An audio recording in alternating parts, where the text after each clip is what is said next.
Good, happy Saturday morning. I'm Riley King, and welcome to the Riley King Newscast. Let's get started. First up, Nashua man faces charges in road rage incident investigation. A Nashua man faces charges in connection with a road rage incident on Route 106 in Belmont.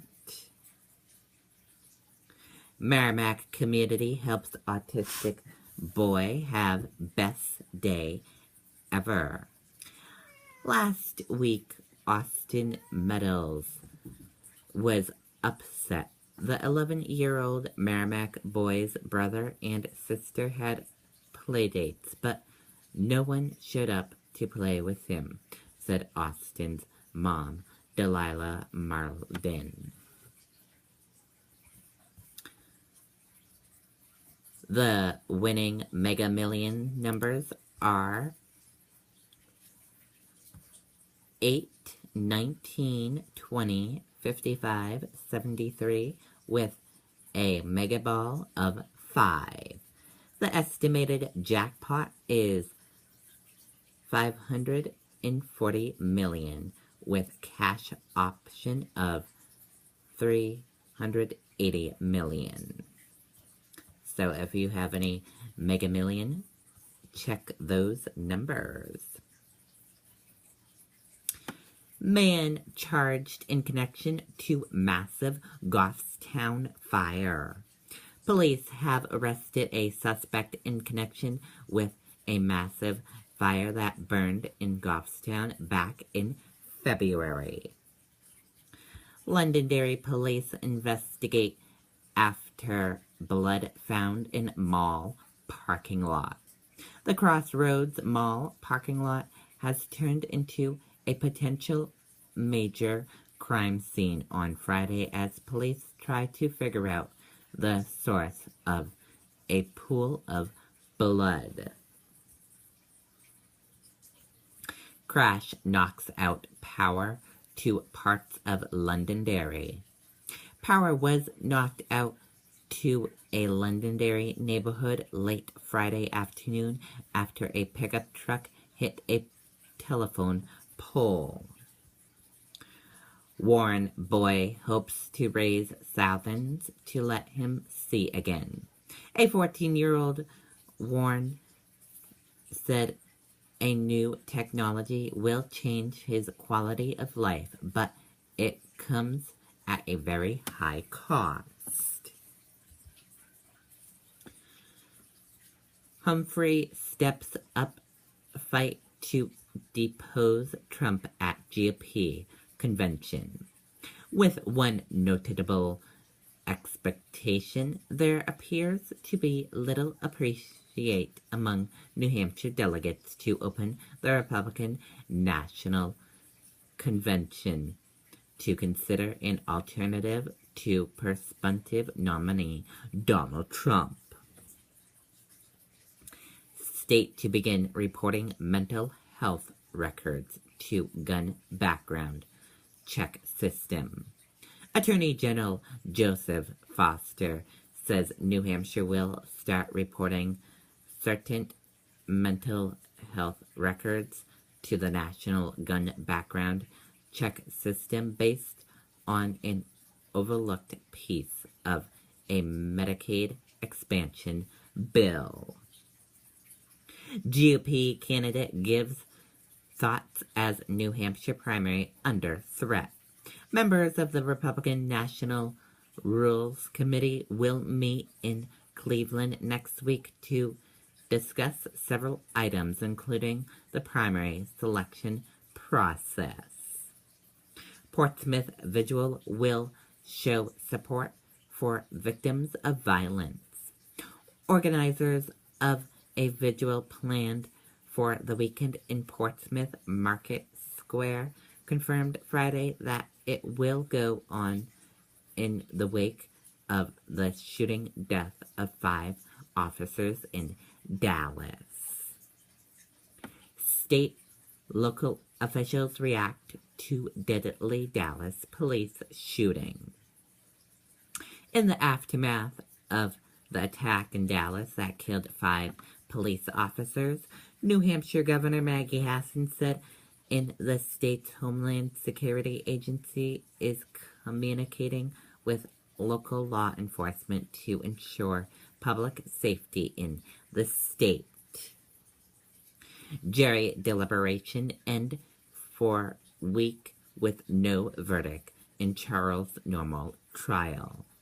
No verdict has been reached in the trial of a Massachusetts man accused of assaulting a Bedford couple in their home.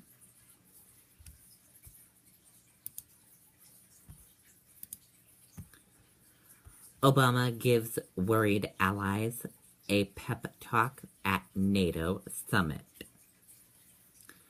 NATO leaders took pains Friday to demonstrate common resolve at the outset of a 2-day summit overshadowed by concerns over European unity and ally divisions about how to counter Russia's territory graves.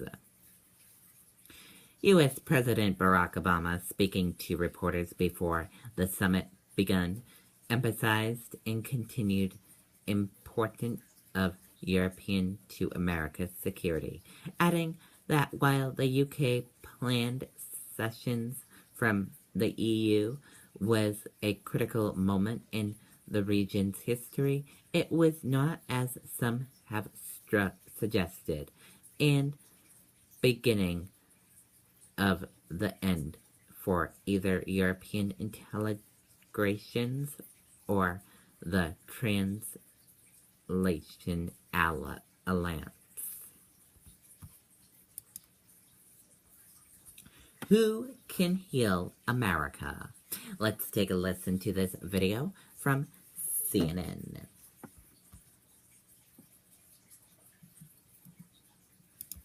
A gut-wrenching week of violence, shaking America and inflaming a divisive political summer. The gruesome police ambush in Dallas, on the heels of police shootings in Louisiana and Minnesota, creating a new test of political leadership. There is too much violence, too much hate, too much senseless killing, too many people dead who shouldn't be. Hillary Clinton and Donald Trump canceling campaign stops in the wake of the massacre. She did appear Friday night before black church leaders in Philadelphia, calling for national guidelines on use of force by police. We will make it clear for everyone to see when deadly force is warranted and when it is not. Trump released a video late Friday, saying the slaying of 5 Dallas police officers has shaken the soul of the nation. A brutal attack on our police force is an attack on our country and an attack on our families. An overheated presidential campaign suddenly confronted by a burning crisis over the police, violence, and race. All this now front and center in the escalating fight between Clinton and Trump. Why do you believe you would be better suited at handling the racial divide in America than Donald Trump? I have been involved in working to try to close the racial divide my entire adult life. I will call for white people like myself to put ourselves in the shoes of those African American families who fear every time their children go somewhere. Trump is framing the divide in starker terms. Racial divisions have gotten worse, not better. Too many headlines flash across our screens every day about the rising crime and rising death tolls in our cities. Both candidates said Americans must respect the police, regardless of rising incidents of wrongful shootings. We cannot, we must not vilify police officers. Remember what those officers were doing when they died. They were protecting a peaceful march. The protests are erupting across the country, with voters also demanding answers from congressional leaders mired in gridlock. On Capitol Hill, Democrats pointed fingers at Republicans. If this Congress does not have the guts to lead, then we are responsible for all the bloodshed on the streets of America, whether it be at the hands of people wearing a uniform or whether it's at the hands of criminals.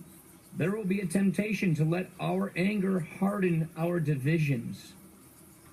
Let's not let that happen. 4 months before Election Day, shootings, gun violence, and race in America. Suddenly a very serious conversation to an already overheated presidential campaign. Jeff Zeleny, CNN, Philadelphia.